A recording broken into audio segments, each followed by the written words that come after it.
Subscribe now and press the bell icon. Never miss an update. Good evening everyone, स्वागत है आप सभी का महेंद्राज के ऑफिशियल यूट्यूब चैनल पे। दिवाली स्पेशल ये सेशन रखा गया है कंप्लीट मॉक टेस्ट का। तो कंप्लीट मॉक टेस्ट में आपके 25 क्वेश्चंस आने हैं। आपको पता है 25 क्वेश्चंस आपके एसएससी जीडी के एग्जामिनेशन में मैथ्स से पूछे जाने हैं।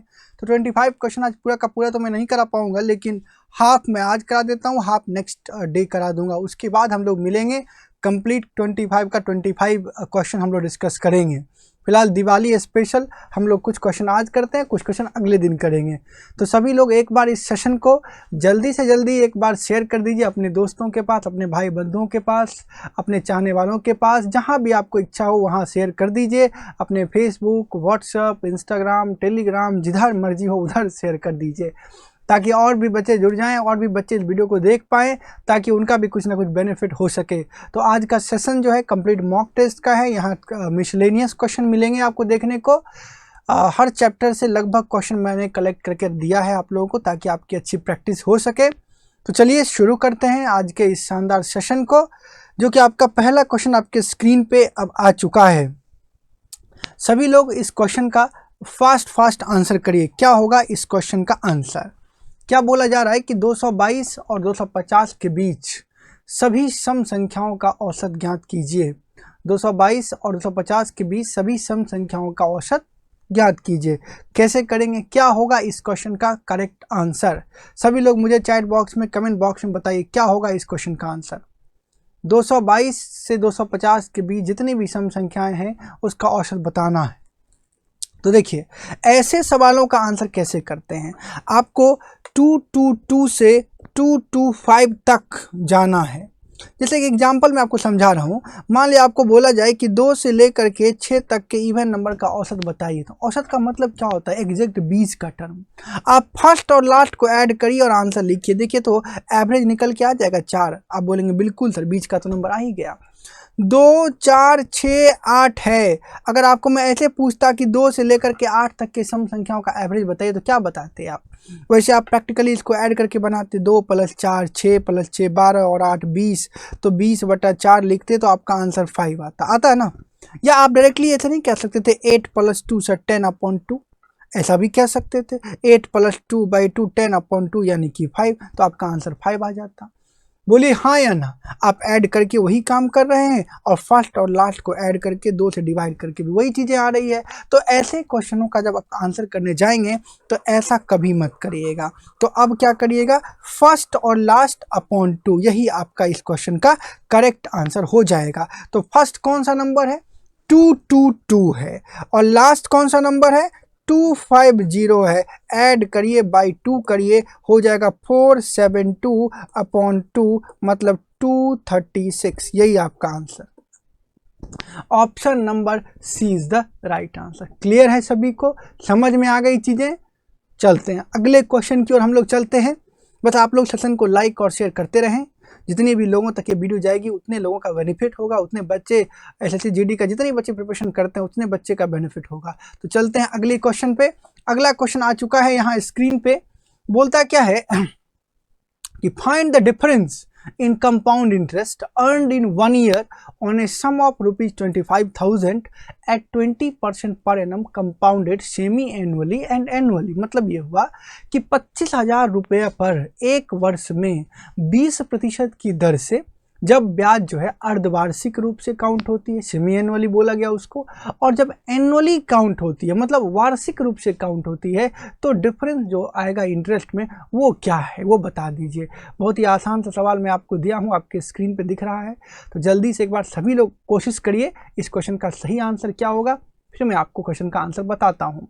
सभी लोग एक बार ट्राई करिए इस क्वेश्चन का सही आंसर क्या होगा। जल्दी जल्दी बताइए, सभी लोग फटाफट से बताइए। देखिए क्या होगा इस क्वेश्चन का सही आंसर, मैं बताता हूं। देखिएगा, रेट क्या दिया आपको? 20% दिया हुआ है।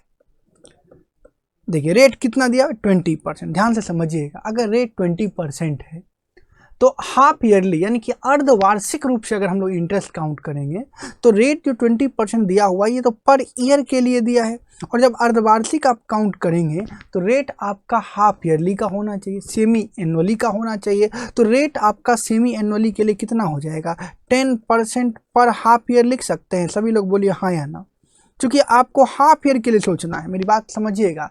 20% पर ईयर रेट जरूर दिया हुआ है, पर ईयर के लिए दिया है, लेकिन आपको तो हाफ ईयरली ना कंपाउंड करना है। तो जब हाफ ईयरली कंपाउंड करेंगे तो आप 1 ईयर के रेट से कैसे कर सकते हैं, आपको तो हाफ ईयर का रेट भी चाहिए। तो रेट कितना हो जाएगा, 10% पर हाफ ईयर।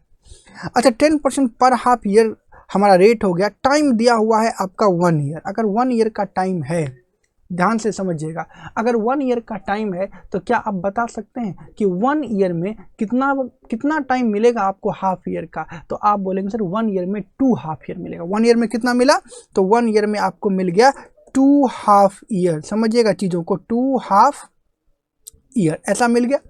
अब देखिए 10% पर हाफ ईयर, एक हाफ ईयर के लिए रेट कितना है, 10% है। 2 हाफ ईयर आपके पास है, 2 हाफ ईयर के लिए कितना इंटरेस्ट लग जाएगा? आप बोल सकते हैं कि सर पहले हाफ ईयर में 10% का मतलब 100 के लिए 10 लग जाएगा, सेकेंड हाफ में 10 तो लगेगा ही, और फर्स्ट हाफ के जो 10 है उसका भी 10% लग जाएगा, मतलब 1 लग जाएगा। बोलो हाँ या ना। अगर 100 रुपये आपके पास प्रिंसिपल होता तो 10% पर हाफ ईयर के अकॉर्डिंग 100 रुपया का एक हाफ ईयर के लिए 10 रुपये तो लग जाता, सेकेंड हाफ ईयर में 10 भी लगता, और फर्स्ट हाफ ईयर का जो 10 है यानी कि ये वाला पैसा इसका भी लगेगा ना 1। तो इसका मतलब कितना लग गया, 1 ईयर में हाफ ईयरली बेसिस पर कितना इंटरेस्ट लग गया, 21। क्लियर है? अच्छा, जब ईयरली देना होता तो 100 रुपीज़ के लिए 1 ईयर में कितना का इंटरेस्ट बनता? तो आप बोलते सर 20% का। तो डिफरेंस कितना का हो गया, 100 के लिए ये भी था, 100 के लिए ये भी है, डिफरेंस कितना परसेंट का हो गया? आप बोलेंगे 1% का डिफरेंस हो गया सर। जब हाफ ईयरली बेसिस पे काउंट किए तब और ईयरली बेसिस पे काउंट किए तब इंटरेस्ट का डिफरेंस कितना का हो गया, 1% का।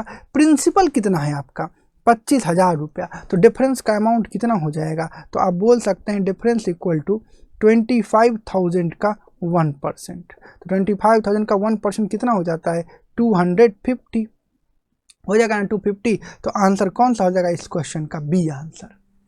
आई बात समझ में सभी को अच्छे ढंग से, कोई प्रॉब्लम, किन्हीं को प्रॉब्लम? चलिए चलते हैं अब नेक्स्ट क्वेश्चन की ओर। बहुत ही अच्छा सवाल था, लाजवाब क्वेश्चन था आपके मॉक टेस्ट का। चलते हैं अगले क्वेश्चन इस मॉक टेस्ट में। नेक्स्ट क्वेश्चन आपके स्क्रीन पे आ गया है। बोलता है in a circular garden of radius 21 metre a path of 3.5 metre is constructed outside around the garden, find the area of the path. बहुत ही शानदार सा सवाल है। क्या बोला कि एक सर्कुलर गार्डन है जिसकी रेडियस कितनी है, 21 मीटर है, और एक पाथ जिसकी चौड़ाई 3.5 मीटर है उसको कंस्ट्रक्ट किया गया है आउटसाइड द गार्डन, गार्डन के चारों ओर, मतलब बाहर से। तो find the area of path, तो पाथ का एरिया बताइए क्या होगा। सभी लोग एक बार ट्राई करिए, सभी लोग फटाफट से इस क्वेश्चन का आंसर बताइए क्या होगा। इस क्वेश्चन का आंसर क्या होगा, सभी लोग बताइए। सभी को 30 सेकंड का टाइम दिया जा रहा है। सभी लोग कमेंट बॉक्स में इसका आंसर बताइए, पता तो चले मुझे कितने लोग एक्टिव हैं, कितने लोग क्वेश्चन बना सकते हैं, फिर मैं आपको बताता हूं। देखिए क्या है इस क्वेश्चन में। क्वेश्चन में है क्या कि सर्कुलर गार्डन है, तो एक गार्डन में बना लेता हूं ऐसा। देखिए ये गार्डन है, इसमें रेडियस दिया गया है, कितना दिया गया, 21 ऐसा दिया गया है मीटर। और जो रास्ता आपको बनाना है, रास्ता, वो रास्ता यहाँ से आगे बनाना है, यहाँ से यहाँ, ऐसा देख लीजिए। इसका लेंथ दिया गया है 3.5 मीटर, ऐसा मैं मान लेता हूँ। और यहाँ से सर्कल जो अब बनेगा वो ऐसा ना बन जाएगा, देखिएगा बनेगा ऐसा, ऐसा बनेगा, देखिए तो ऐसा बन जाएगा। तो एरिया मुझे क्या चाहिए, कौन सा एरिया चाहिए, ये वाला एरिया चाहिए, ये वाला एरिया चाहिए मुझे। बोलिए हाँ या ना सभी लोग। मुझे तो यही एरिया ना चाहिए। तो ये एरिया कैसे निकलेगा, ये एरिया आप कैसे निकालेंगे, ये वाला एरिया। तो इस एरिया को निकालने के लिए आपको क्या करना होगा, बड़ा वाला जो सर्कल है, मतलब यहाँ से लेकर के, आपको मैं अलग कलर से दिखाता हूँ, देखिएगा, इस सेंटर से लेकर के यहाँ तक अगर एक रेडियस ले लिया जाए और बड़ा वाला ये सर्कल का एरिया निकाल लिया जाए, उसमें से छोटा वाला सर्कल का एरिया माइनस कर लिया जाए, तो क्या ये पाथ वाला एरिया बच जाएगा, ये वाला एरिया बच जाएगा? आपका बोलिए हाँ या ना, बचेगा ये वाला एरिया? तो आप सभी बोलेंगे बिल्कुल सर हाँ बच जाएगा। तो पहले बड़ा वाला निकालना पड़ेगा। तो बड़ा वाला कैसे निकालिएगा? तो देखिए अब मैं बताता हूँ, इसको हटा रहा हूँ, समझ गए सभी लोग अच्छे से? तो अब आप इसका एरिया निकालिएगा, जब एरिया ऑफ पाथ जिसको हम लोग बोलते हैं, क्या बोलते हैं? Area of path around the circular garden. कहाँ क्या बोलना होगा? रुक जाइए, पहले इसको थोड़ा सा इरेज करने दीजिए। Area of path around the circular garden क्या हो जाएगा? तो लिखिए पाई का मतलब 22/7 होता है ना, इंटू आर स्क्वायर। तो आर कितना बन गया था? अब देखे थे ना, मैंने सर्कल में दिखाया था ना, रास्ता जब ऐसा बना तो आर कितना हो गया था? यहाँ से यहाँ 21, और ये जो चौड़ाई था कितना था? 3.5। तो लिख सकते हैं ना 21 + 3.5 यानी कितना? 24.5, इसका होल स्क्वायर। ये बड़ा वाला निकल के आ गया, मतलब बड़ा वाला सर्कल का एरिया, इसका एरिया निकल के आ गया बड़ा वाला यहाँ तक के लिए, और अब चाहिए यहाँ तक के लिए, छोटा वाला यहाँ तक के लिए चाहिए। तो क्या लिखना होगा? पाई आर स्क्वायर उसका भी, तो मैंने पाई पहले ही बाहर लिख लिया है, तो माइनस लिख लेता हूँ 21 का स्क्वायर। ऐसा कोई प्रॉब्लम की नहीं को। अब इसको सॉल्व कर देना है, आपका आंसर आ जाएगा। अब जब इसको सॉल्व करिएगा तो ध्यान रखिए कि देखिए a² - b² का यूज करिएगा, कभी भी स्क्वायर मत करने लग जाइएगा, तो बहुत लेंदी कैलकुलेशन हो जाएगा। तो क्या लिखेंगे आप? 22/7 इंटू, अब यहाँ डिफरेंस करिए, 24.5 - 21 क्या बचेगा? 3.5 इंटू, एक बार इसको ऐड कर लीजिए, कितना हो जाएगा? 4 और 1 5, 2 2 4, 45.5 हो जाएगा। 21 और 24 मिलकर कितना हो गया? 45.5। पॉइंट हटा लीजिए, कैसे लगाए? ये कहाँ से आया? याद है ना, a² - b², उसी का यूज किए हैं, a + b और a - b, करेक्ट है ना? देखो ये a² - b² था ना, तो a + b a - b। अब देखिए, अब पेन थोड़ा बदल देते हैं, अब इसको सॉल्व करना है। पॉइंट हटाइए, यहाँ से नीचे कितना आ जाएगा? जब पॉइंट हटाएंगे तो नीचे आ जाएगा 10, और यहाँ भी जब पॉइंट हटाएंगे तो नीचे कितना आ जाएगा? 10। 7 से कट जाएगा कितना? 5 बार, 7 × 5 = 35, 22 × 5 कितना? 110 गुना क्या हो जाएगा? 455। 11 से मल्टीप्लाई मैंने कितनी बार ट्रिक में समझाया है, ट्रिक की क्लास में। फटाफट से मल्टीप्लाई कर लीजिए। 5 5 5 10 का 0 कितना बचा? 1 5 4 9 1 10 का 0 1 4 1 5, नीचे 10 है, पॉइंट दीजिए, आपका आंसर आ गया 500.5, ऑप्शन नंबर ए। क्लियर है सभी को? अच्छे से समझ में आ गई चीज़ें? यस और नो, हाँ या ना? तो अगर समझ में आ रहा है, एक एक बात समझ पा रहे हैं, तो आप क्या करिए, इस सेशन को शेयर करना शुरू कर दीजिए अपने दोस्तों भाई बंधुओं के पास। एक बार फिर से शेयर करिए सभी लोग, जिन बच्चों को समझ में आ रहा है, एक एक चीज़ें जो मैं समझा रहा हूँ, जो क्वेश्चन में डिस्कस कर रहा हूँ वो क्लियर हो रहा है, तो बिल्कुल आप इस सेशन को मैक्सिमम शेयर करिए। चलते हैं नेक्स्ट क्वेश्चन की ओर। अगला क्वेश्चन आपके स्क्रीन पे आ चुका है, एज बेस्ड प्रॉब्लम का। बहुत ही शानदार सा क्वेश्चन है, आपके एग्जाम में बहुत बार ऐसे सवाल पूछे जाते रहे हैं। तो फटाफट से एक बार बनाइए इस क्वेश्चन को। क्या होगा? क्वेश्चन क्या बोलता है? The ratio of ages of Simi and Seema, दो लड़की हैं, सिमी है और एक सीमा है। 9 ईयर हेंस विल बी 8:7। 9 वर्ष बाद जो है सिमी का और सीमा का, सिमी को मैं SI लिख देता हूँ, सीमा को मैं SE लिख देता हूँ। क्या दिया हुआ है? 8:7 दिया हुआ है, ऐसा ही है। फिर क्या बोलता है? And the ratio of their present ages is 5:4। Present age का रेशियो 5:4 गिवन है। ये प्रेजेंट है, इसको मैं लिख देता हूँ एट प्रेजेंट,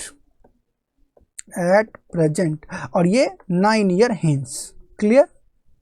तो अब आपको बोलता है कि what is the present age of Simi. Simi का प्रेजेंट एज बताइए। वेरी गुड, बहुत बढ़िया, आप सभी लोग इसका आंसर कर सकते हैं, एक एक बच्चा इसका आंसर कर सकता है, क्योंकि ये बहुत टेक्निकल क्वेश्चन है, ट्रिकी क्वेश्चन है, तुरंत आंसर हो जाएगा। मैंने आपको समझाया है पहले भी कि देखो, अगर सिमी 5 यूनिट का है और सीमा 4 यूनिट की है, और 9 वर्ष के बाद ये 8 यूनिट हो गई, ये 7 यूनिट हो गई, तो 9 ईयर सिमी का भी चेंज हुआ, 9 ईयर सीमा का भी चेंज हुआ। 9 ईयर सिमी का एज भी इंक्रीज हुआ 9 ईयर, और सीमा का एज भी 9 ईयर ही इंक्रीज हुआ है। मतलब क्या हुआ, मतलब सिंपल है, अगर सिमी भी बढ़ी है 9 ईयर और सीमा भी बढ़ी है 9 ईयर तो रेशियो में डिफरेंस सेम होना चाहिए। अगर रेशियो में डिफरेंस सेम है तो बहुत अच्छी बात, नहीं है तो सेम करने आपको आता है, मैंने सिखाया है कैसे सेम किया जाता है, फिर उस तरीके से आपको सेम करना होगा। तो यहाँ पर चेंज मैं देख पा रहा हूँ 3 यूनिट, यहाँ भी आप भी देख पा रहे होंगे 3 यूनिट, कोई चेंज में दिक्कत नहीं है, दोनों का सेम ही यूनिट चेंज हुआ है। तो आप लिख पाएंगे 3 यूनिट की वैल्यू सर 9 ईयर्स, लिख पाएंगे ऐसा? तो 1 यूनिट की वैल्यू कितना हो जाएगा 3 ईयर्स, यस और नो, हाँ या ना? तो पूछा गया सिमी की वर्तमान आयु क्या है, present age of Simi, Simi की प्रेजेंट एज कितनी है 5 यूनिट। तो आप निकाल सकते हैं 5 यूनिट कितने के इक्वल, तो 3 × 5 यानी आप कह सकते हैं 15 ईयर्स, यानी कि ऑप्शन नंबर बी आपका इस क्वेश्चन का राइट आंसर हो जाएगा। क्लियर है सभी को? जल्दी से बताओ एक बार फटाफट से सभी लोग, ओके है, डन। चलिए अब चलते हैं नेक्स्ट क्वेश्चन की ओर। कर सकते हैं आप लोग, इजीली कर सकते हैं। अगर कोई बच्चा ये सोच रहा है कि सर 1 यूनिट 3 अगर मैं सर इसमें पुट कर लेता तो क्या होता, ये भी सोच सकते हैं। अगर 1 यूनिट आपने 3 निकाल लिया, यहाँ पर 1 यूनिट क्या किया आपने 3 निकाल लिया, अगर कोई बच्चा इसमें पुट कर लेता सिमी के 8 यूनिट वाले में तो क्या हो जाता, 8 × 3 हो जाता। तो लिखते आप 24 ईयर्स, लेकिन ध्यान रखिएगा ये 9 ईयर्स के बाद होता, 9 ईयर्स के बाद ये 24 होता। तो एट प्रेजेंट क्या लिखते, तो भी आप लिख सकते हैं कि एट प्रेजेंट जो है सर इस 24 में 9 को माइनस कर लेते, तब भी 15 ईयर्स निकल के आ जाता। ठीक है ना, कहीं से भी कर सकते हैं, कोई इशू नहीं है। चलते हैं अगले क्वेश्चन पे। अगला क्वेश्चन आपके स्क्रीन पर टाइम एंड वर्क का है। जरा इस क्वेश्चन को पढ़िए और सभी लोग एक बार चैट बॉक्स में इसका आंसर बताइए, क्या होगा इस क्वेश्चन का आंसर, जल्दी से बताइए।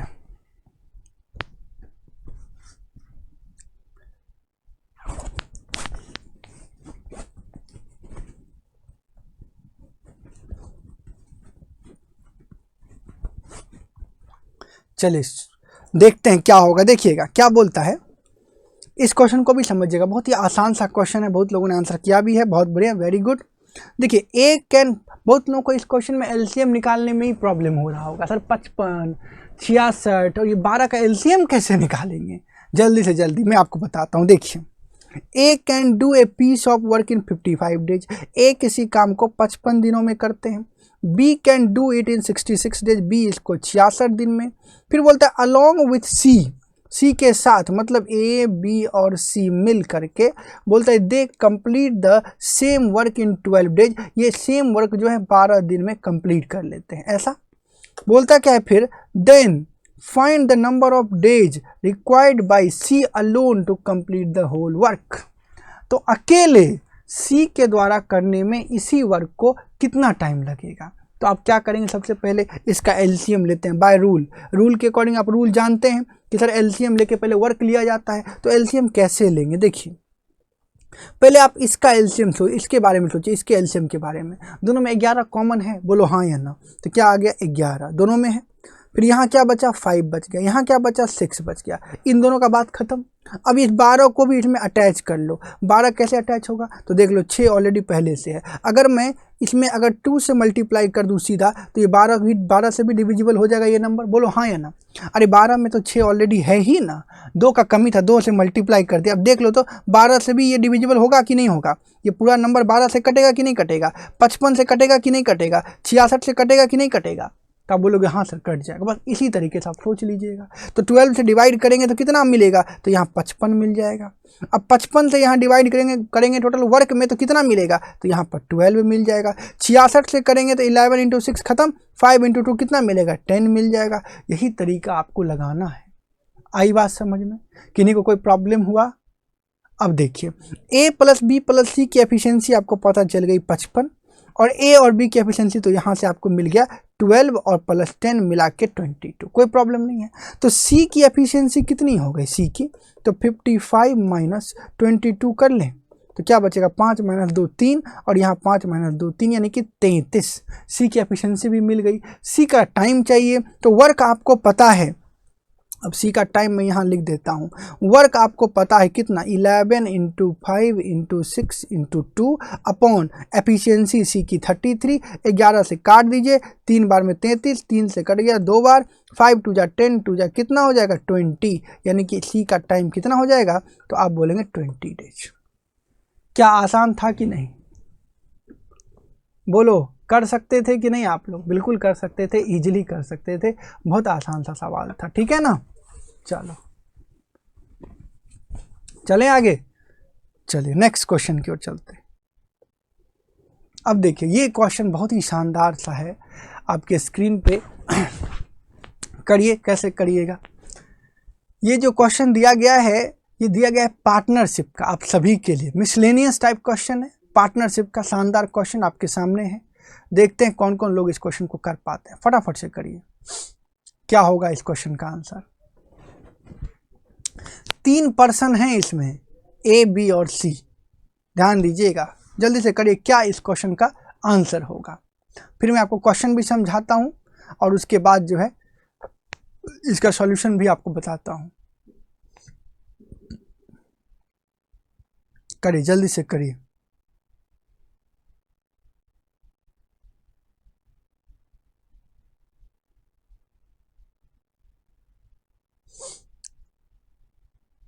देखिए, देखते हैं जरा क्या लिखा है। बोलता है कि A, B and C invest in a business in the ratio 3:6:5। A जो है, बी और सी किस रेशियो में पैसा लगाया? 3, 6 और 5 के रेशियो में। अब बोलता क्या है, only A and C are working partner. मतलब ये हुआ कि केवल ए और सी क्या है, वर्किंग पार्टनर है। केवल ए और सी वर्किंग पार्टनर है, ये दोनों वर्किंग पार्टनर हो गए। उसके बाद बोलता है hence B's share will be 3/4 of what it would have been if he were a working partner. मतलब ये हुआ कि इसलिए बी की सैलरी जो वो वर्किंग पार्टनर जब वो रहा होता, तब जो उसकी सैलरी होनी चाहिए, शेयर होनी चाहिए, उसका 3/4 मिलेगा। क्या बोला कि इसलिए क्या बोला कि सिर्फ ए और सी ही वर्किंग पार्टनर हैं तो पार्टनर 3 ए, बी, सी। बिजनेस में पैसा भी लगा दिया 3:6:5 के रेशियो में, लेकिन क्या बोला गया कि ए और सी वर्किंग पार्टनर हैं, लेकिन बी तो नहीं है। और इसलिए चूंकि बी वर्किंग पार्टनर नहीं है, इसलिए क्या किया गया, अगर बी वर्किंग पार्टनर होता तो जो उसे शेयर दिया जाता या प्रॉफिट में शेयर मिलता, हिस्सेदारी मिलती, उसको उस हिस्सेदारी का, उस शेयर का केवल 3/4 मिलेगा। मेरी बात समझे? तो अब देखिए, अगर ये भी वर्किंग पार्टनर होता तो तीनों पार्टनर 3, 6 और 5 के रेशियो में पैसा तो बांट लिया होता। बोलो हाँ या ना। ए और सी तो वर्किंग है ही, अगर बी भी वर्किंग पार्टनर होता तो 3, 6 और 5 के रेशियो में बांट लेते, कोई प्रॉब्लम नहीं होती। लेकिन बी वर्किंग पार्टनर नहीं है तो स्टार इस पे से मैं हटा देता हूँ। इसलिए बी को उसके शेयर का यानी कि 6 शेयर होना चाहिए था वर्किंग पार्टनर होते हुए, तो उस शेयर का 3/4 मिलेगा, मतलब 3/4 दिया जाएगा। सही है। लेकिन ए को तो कुछ भी चेंज नहीं होगा, उसको तो पूरा का पूरा कितना मिलेगा, तो आप बोलेंगे 3 मिलेगा। सी को कितना मिलेगा, 5 मिलेगा। यहाँ तक सही है, कोई दिक्कत? काट लीजिए, 2 दूना 4, 2 तिया 6, फिर 2 से कर दीजिए इसको सॉल्व, कितना आ जाएगा 6, यहाँ कितना आ जाएगा 9 और यहाँ आ जाएगा 10। ये आपका रेशियो हो गया, 2 से मल्टीप्लाई कर दिए तीनों को, रेशियो निकल के आ गया। ये ऐसे अभी बांटा गया है। क्लियर है इतना सभी को? Okay, done. अब पढ़िए, बोलता है if the total profit is ₹50,000, यदि टोटल प्रॉफिट 50,000 रुपया का हो at the end of the year, वर्ष की समाप्ति पर, तो हाफ ऑफ विच इज री इन्वेस्टेड इन द बिजनेस, तो उसमें से जो भी प्रॉफिट हुआ है 50,000, उसमें से आधा को बिजनेस में री इन्वेस्ट कर दिया, फिर से इन्वेस्टमेंट कर दिया बिजनेस को और आगे बढ़ाने के लिए। और क्या लिखा है, and the other half is distributed between the partners, और बाकी जो आधा बच गया पार्टनर्स के बीच में बांट दिए। तो then how much does C get, तो सी को कितना मिलेगा? तो पार्टनर के बंटवारे का रेशियो तो आपको मिल ही चुका है, कितना 6, 9 और 10, तो 9, 6, 15 और यहाँ कितना मिला 10, 25, 9 और 6, 15 और 10, 25, तो 25 यूनिट कितने के बराबर लिखिएगा? तो आप लिखेंगे कि सर 50,000 में आधा तो चला गया इन्वेस्टमेंट में, और इसको बिजनेस को आगे बढ़ाने में री इन्वेस्ट हो गया, तो बचा तो आधा ही, तो 50,000 का आधा तो आप जानते हैं ना कितना होता है, 25,000।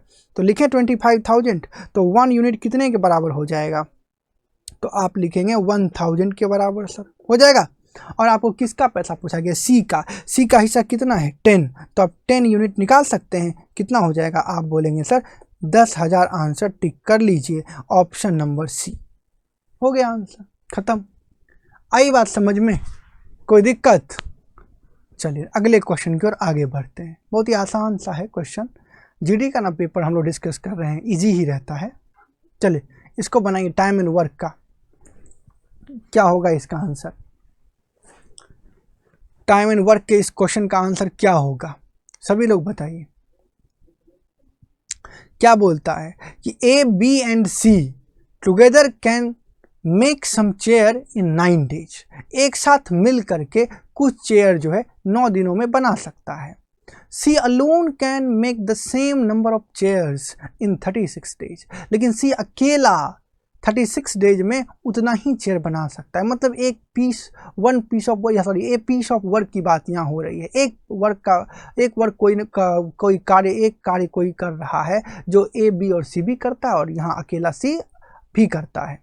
फिर बोलता है in how many days A and B can make 50% of the same number of chair, मतलब उसी कार्य का, उसी नंबर ऑफ चेयर का केवल 50% आपको क्या करना है, बनाना है। तो देखो कैसे बनाएंगे, आसान सा सवाल है, बहुत लोग बता भी सकते हैं। देखो ए बी और सी कितना दिन में किया, 9 डेज में किया, लेकिन जब सी अकेले करता है तो 36 डेज का टाइम लेता है। तो रूल के अकॉर्डिंग आप क्या करेंगे, तुरंत एलसीएम लेके 36 आप वर्क ले लेंगे, बोलो यस और नो। तो ए बी और सी एक साथ मिलके कितना करेगा वर्क, 4 यूनिट करेगा। दिख रहा है ना सबको क्वेश्चन, कोई दिक्कत तो नहीं ना? हाँ हिंदी कभी कभी मैं आ जाता हूँ सामने। अच्छा चलो, ए बी सी 4 और सी कितना, तो 1। अब एक बात बताओ, मुझे किससे काम करवाना, ए और बी से, तो आपको तो कितना अच्छा दिया हुआ है, ए बी और सी की एफिशिएंसी पता है आपको 4, सी की एफिशिएंसी पता है 1, तो ए और बी की एफिशिएंसी कितनी बच जाएगी, तो आप बोलेंगे ना सर 4 - 1 यानी कि 3, बोलो हाँ या ना। लेकिन ए और बी से कितना चेयर बनवाना है, 50%, और आपके पास चेयर कितना है टोटल, 36। यही आपका जो वर्क है ना, टोटल वर्क, यही आपका टोटल चेयर हो गया, कुल चेयर यही हो गया, टोटल चेयर यही हो गया। आपको हाफ बनाना है, इसका हाफ कर लीजिए, कितना हो जाएगा 18 चेयर आपको बनवाना है। किससे बनवाना है, ए और बी से। ए और बी कितना बनाता है डेली, 3, इसका मतलब कितना दिन लगेगा, 6 दिन आपका जो है इस क्वेश्चन का राइट आंसर हो जाएगा। क्लियर है सभी को, जल्दी से बताइए हाँ या ना। ए और बी से कितना काम करवाना था, 50% काम करवाना था, तो 36 चेयर था, 50% कितना हुआ, 18 हो गया, तो 18 ही तो बनवाना है ए और बी से। और मुझे पता है ए बी और सी मिल करके एक दिन में कितना करता था, 4 यूनिट, सी करता था 1 यूनिट, तो ए और बी का निकाल लिए 3 यूनिट, खत्म। क्लियर ना? चलो अगले क्वेश्चन पे चलते हैं। देखिएगा, ये सवाल भी आपके एग्जाम में बहुत बार पूछा जाता है, पहले भी आ चुका है।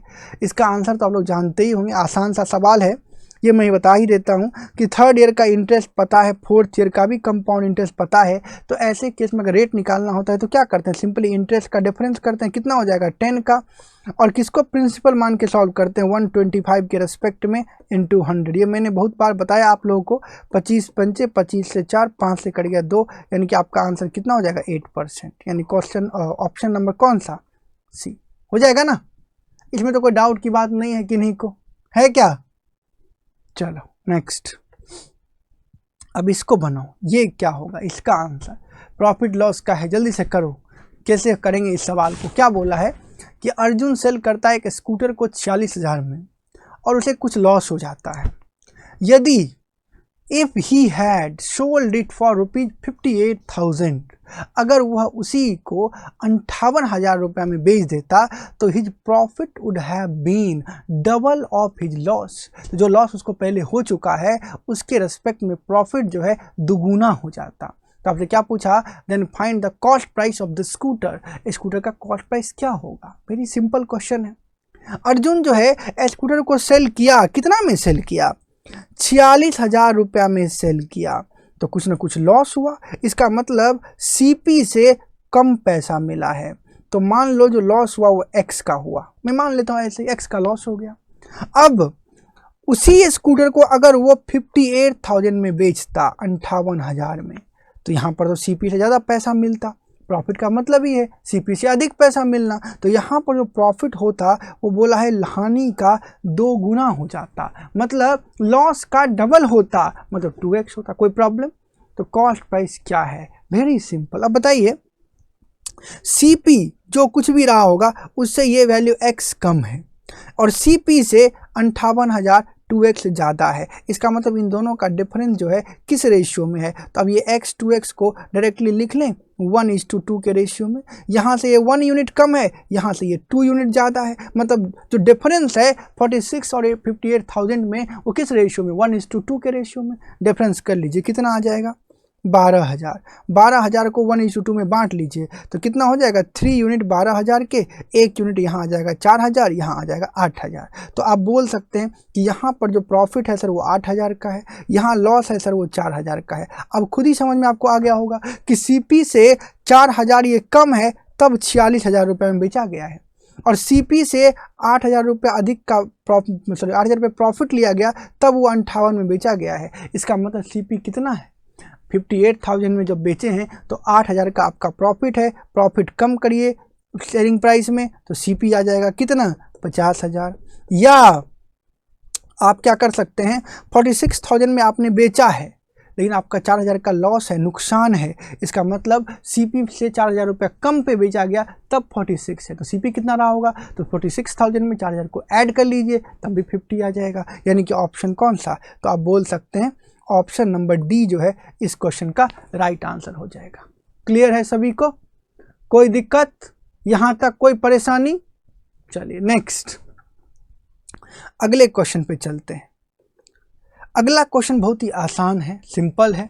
जल्दी से इस क्वेश्चन का आंसर कर दीजिए सभी लोग, फटाफट चेक कर दीजिए। बहुत ही आसान सा क्वेश्चन है ये कि एक miner sells a diamond ring to a trader. एक माइनर जो है मतलब खदान में काम करने वाला, वो क्या कर खनिक कह सकते हैं, वो खनिक जो है क्या करता है, एक रिंग को किसको बेचता है? ट्रेडर को बेचता है। कितना प्रॉफिट पर? एट ए प्रॉफिट ऑफ 40%, 40% के लाभ पर क्या करता है? उसको बेच देता है। And the trader sells it to a customer, और ट्रेडर क्या करता है? एक कस्टमर को बेचता है एट ए प्रॉफिट ऑफ 25%, 25% के लाभ पर ट्रेडर क्या करता है? कस्टमर को दे देता है। बोलता है इफ द कस्टमर पे ₹56 लाख, अगर कस्टमर जो है 56 लाख रुपए पे करता है to buy the diamond ring को खरीदने के लिए, तो बोलता है कि what had it cost the miner, तो वो माइनर के लिए खनिक के लिए उसका प्राइस कितना था? तो आसान सा ये भी क्वेश्चन है, देख लेते हैं कैसे बनाया जाए। देखिए कि सबसे पहले बात यहाँ ये हो रही है कि माइनर जो है, माइनर ये किसको बेचा? ट्रेडर को बेच दिया। और ट्रेडर क्या करता है? इसको कस्टमर को बेच देता है। तो एक प्रकार से आप देखेंगे तो ये सक्सेसिव का पैटर्न हो गया। पहले माइनर बेचेगा किसको? ट्रेडर को, और ट्रेडर बेचेगा किसको? कस्टमर को। जब माइनर ट्रेडर को बेच रहा है तब कितना प्रॉफिट कमाया? 40% प्रॉफिट कमाया, यही ना कमाया। तो 40% का मतलब जानते हैं आप लोग कितना होता है? मैं नीचे लिख देता हूँ। 40 का मतलब होता है 2/5, मतलब अगर इसके लिए प्राइस 5 रुपया था तो ये बेच दिया ट्रेडर को 7 रुपया में, यही ना मतलब हुआ? बोलो हाँ या ना। फिर बोलता है ट्रेडर बेच दिया कस्टमर को, कितना प्रॉफिट लिया है? 25%। इसका मतलब क्या होता है? 1/4। इसका मतलब अगर ट्रेडर के लिए 4 रुपया प्राइस रहा होगा तो कस्टमर के लिए कितना हो गया? 5 रुपया। बोलो हाँ या ना। सिंपल बात। अब इसका रेशियो निकाल लो, कितना हो गया? 20, यहाँ कितना? 28, और यहाँ कितना? 35। कोई दिक्कत है? किन्हीं को दिक्कत है? जल्दी से मुझे बताओ। अब मैं नीचे वाला ये फ्रैक्शन हटा देता हूँ। कोई प्रॉब्लम यहाँ तक? सभी लोग बताइए। अब क्या बोला गया कि कस्टमर पे ₹56 लाख, कस्टमर तो यही पे किया 35 यूनिट, मतलब 35 यूनिट की वैल्यू कितने के बराबर है? 56 लाख की। तो काट दीजिए, 7 से कट जाएगा कितना बार में? 5 बार में, 7 से 8 बार में। तो यहाँ से 1 यूनिट आपका निकल के आ गया 8/5 लाख। तो आपको किसका पूछा गया है? तो बोलता है कि बताइए what had it cost the miner, तो माइनर का कॉस्ट कितना था? 20 यूनिट। 1 यूनिट आपको मालूम है, सॉरी बैक होगा, हाँ 20 यूनिट आपको चाहिए। 20 यूनिट निकाल लीजिए, कितना हो जाएगा? 8/5 इंटू 20, 5 4 जा 20, 8 4 जा 32। तो करेक्ट आंसर इसका क्या हो जाएगा? 532 यानी कि 32 लाख। क्लियर है यहाँ तक सभी को? जल्दी से बताइए एक बार, समझ में आ गया? Very good. तो आज की क्लास को यहीं पे मैं रोकता हूँ। एक होमवर्क आप लोगों को दे रहा हूँ, सभी लोग इस क्वेश्चन का आंसर करिएगा और कमेंट बॉक्स में इस क्वेश्चन का आंसर जो भी आएगा उसका रिप्लाई दीजिएगा, ठीक है? ये आपके पास ये होमवर्क वाला क्वेश्चन रहा सभी के लिए, जितने भी लोग इस वीडियो को देख रहे हैं सभी के लिए होमवर्क का ये क्वेश्चन रहा। आप सभी लोग इसका आंसर करके इस वीडियो के कमेंट बॉक्स में आप अपना आंसर बताइएगा। आप लोगों को मैं बता दूं कि डेली, अब मैं डेली मॉक लाने जा रहा हूं, डेली मॉक टेस्ट चलेगा आपके एसएससी जीडी के एग्जामिनेशन तक।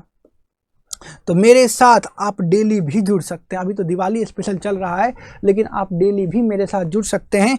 5:30 to 6:30 मेरी क्लास चलती है महेंद्राज के ऑफिशियल यूट्यूब चैनल पे, जहाँ पे आप इस वीडियो को अभी देख पा रहे हैं वहाँ पे ये क्लासेस चलती है। तो आप इस टाइम पे मेरे साथ डेली जुड़ सकते हैं, ठीक है? तो मैं क्लासेस को यहीं पे आज रोक रहा हूँ। सभी लोगों को बहुत बहुत धन्यवाद इस सेशन में मेरे साथ जुड़ने के लिए। बस आंसर का चैट बॉक्स में, कमेंट बॉक्स में बता दीजिएगा और जितना हो सके इस वीडियो को शेयर भी कीजिएगा। Thank you everyone, thank you so much, thank you. Subscribe now and press the bell icon. Never miss an update.